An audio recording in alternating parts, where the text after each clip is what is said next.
केंद्र में जब भी चुनाव हुए हैं हमेशा से भाजपा को वोट मिला है और आज माननीय प्रधानमंत्री नरेंद्र भाई मोदी जी ने गरीबों के कल्याण की जितनी योजनाएं चलाई हैं उतने बार तो गरीबों के बारे में लालू जी ने बोला भी नहीं है और इसलिए सारे गरीब इस देश में प्रधानमंत्री नरेंद्र भाई मोदी जी के साथ हैं।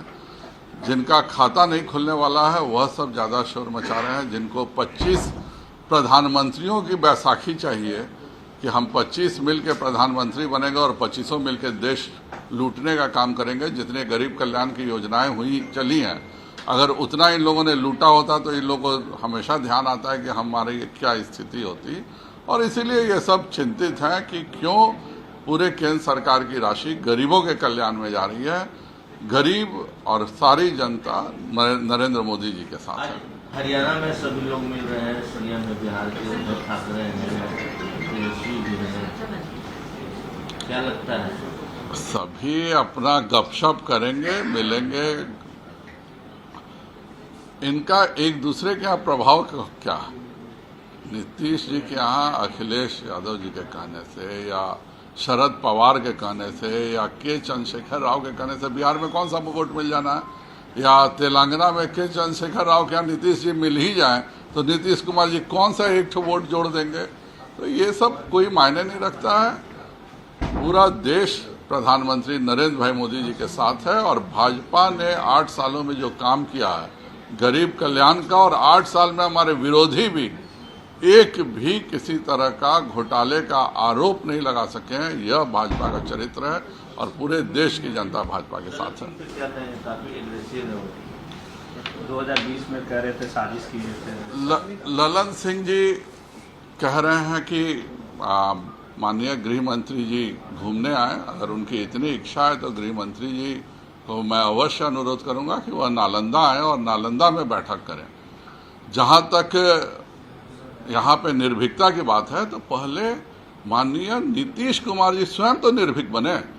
अपने जनता दरबार में पहले एक चिट्ठी भरिए, अगर उनका आपका प्रश्न पसंद आएगा तब आपको सरकारी खर्चे से जनता दरबार में बुलाया जाएगा। फिर जनता दरबार के सामने वो आदमी जिसका प्रश्न चपरासी से लेकर मुख्यमंत्री को पता है कि वो आदमी क्या प्रश्न पूछने जा रहा है, वह पूछेगा। तब नीतीश कुमार जी बोलेंगे कि अच्छा ऐसा हो गया है, हमको तो पता ही नहीं है, कहाँ है प्रधान सचिव जी, आइए। तो 1 महीना पहले डिजिटल में आप लिखवा लेते हैं प्रश्न क्या है और उसके बाद यह नाटक करते हैं। मेरा माननीय मुख्यमंत्री जी से अनुरोध होगा कि बिहार में हर कोई निर्भीक है, इसके लिए अपने जनता दरबार में कम से कम 10 लोगों को बिना प्रायोजक कर्ता के मिले। आज तक एक भी व्यक्ति नहीं है जो नीतीश जी के दरबार में बाहर खड़ा हो गया हो कि हमको नीतीश जी से मिला दीजिए और नीतीश जी ने मिलाया हो।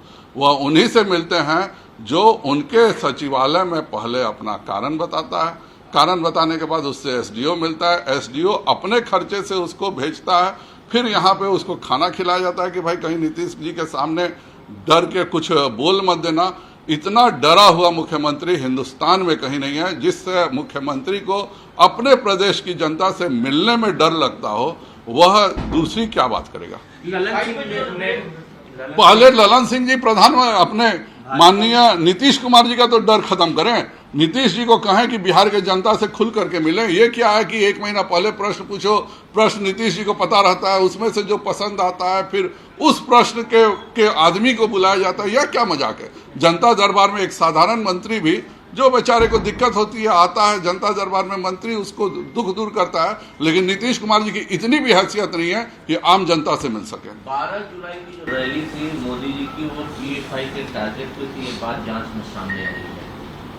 हमें उस समय सूचना मिली थी और इसीलिए उसी दिन देवघर में माननीय प्रधानमंत्री जी का इतना बड़ा रोड शो हुआ था, लेकिन यहाँ पर उस समय नीतीश जी हम लोग के साथ थे और नीतीश जी ने कहा कि आप लोग रोड शो मत कराइए, दिक्कत हो सकती है। और वैसे इनपुट्स सुबह मिले थे, इसीलिए हम लोगों ने किसी को भी अनुरोध नहीं किया कि जा कर के वहाँ बाहर खड़े रहें।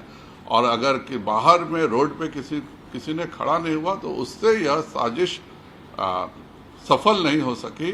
नहीं तो बिहार पीएफआई का सभी प्रकार के आतंकवादियों का गढ़ हो चुका है। हिंदुस्तान में कहीं भी कोई टेरर मॉड्यूल निकलता है तो उसकी जड़ें बिहार में मिलती हैं। और मैं पहले ही से कह रहा था कि इसमें जो ये गठबंधन टूटा है, इसमें सरकार के बड़े अफसरों का हाथ है, जिनको यह लगा कि यह पीएफआई के इस तरह के लोगों को अगर हम भाजपा के साथ रहेंगे तो शरण नहीं दे सकेंगे। और इन्हीं तरह के तत्वों ने लालू यादव और नीतीश कुमार की दोस्ती कराई।